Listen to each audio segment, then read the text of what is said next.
ஏற்கனவே உனக்காக கால் கெடுக்க தண்ணி இல்லாமல் யூரின் கூட போகாமல் உன்னை பாத்திரணுன்றதுக்காக அங்கே உட்கார்ந்துக்கிட்டு இருந்த அத்தனை பேரையும் இன்றைக்கு ஒரு அலக்கழிவு ஏற்படுத்தி ஒரு அலை ஏற்படுத்தி அங்கே ஒரு மிகப்பெரிய க்ரௌட் பர்ஸ்ட்டை உருவாக்குனதுக்கு காரணம் விஜயா யார்? இதுக்கு எல்லாம் ஒட்டுமொத்த இந்தியாவில் தமிழ்நாட்டில் உலகமே பார்த்துச்சே. டிவியில் உலகமே பார்த்த விஷயத்தை இன்றைக்கி அப்படியே மாற்றி பழியை தூக்கி திரு மு க ஸ்டாலின் மேலே போடுறீங்க. என்னமோ ட்ராமா பண்ணி கொண்டு போனது போலீஸ் எச்சரிக்கை அப்படின்னு போய் சொல்கிறீங்க.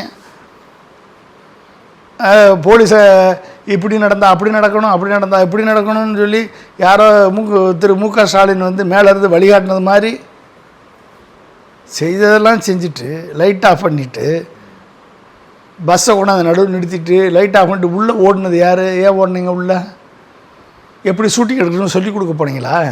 எப்படி போனீங்க? இத்தனையும் பண்ணிவிட்டு கடைசியில் மேலே பாட்டிலுக்கு 10 ரூபா பாட்டு பாடி கண்ணு முன்னால் செத்து விழுந்துக்கிட்டு இருக்கான். இறங்கி நின்று காப்பாற்றுறதுக்கு வக்கில்லாத ஒரு தலைவன் இன்றைக்கி ஓடிட்டு இன்றைக்கி ஓடு ஓடு ஓடு ஓடுன்னு யாரை பார்த்து சொல்கிறீங்க?